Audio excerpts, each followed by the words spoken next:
One of the biggest problems that enterprises facing together is that they have a lot of old core systems that they use on a day-to-day basis to service their end customers today.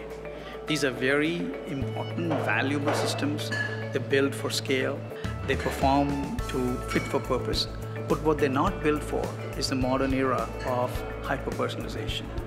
And if you really look at what the customers are demanding from their enterprises, is that they're demanding Amazon and Facebook and Google-like experiences. How do you deliver that to your customers while you have a legacy system? And that's the whole concept of front-to-back transformation.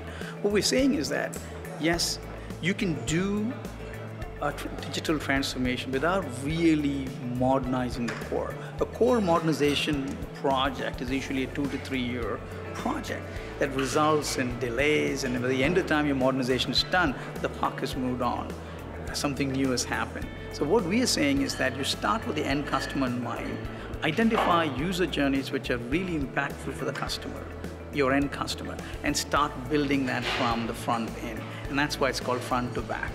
And the way you do this is not by building just a web front end, which is what most people end up doing, which becomes thicker and thicker, and we call it finally looks like a lipstick on a pig. But what we really need to do is, while we're building the front layer, we also need to build the intelligent middle layer. And this intelligent layer will then communicate with your core systems backend and produce the data and services required to fulfill the customer. So what we're really doing is we're taking the right-sized chunks of value and delivering the customer, as opposed to looking at how do I modernize this entire core system. So this front-to-back approach would mean that you get in the intelligent layer to work with the latest and greatest startups. So a lot of the fintechs, startups which are good in AI, startups that are good in machine learning, you're able to bring them in intelligence layer and use them while you continue to service your existing customers with your core systems. So this whole concept of how you put this together is what we call front-to-back transformation. It's been a fairly successful exercise for us, and more importantly for our customers.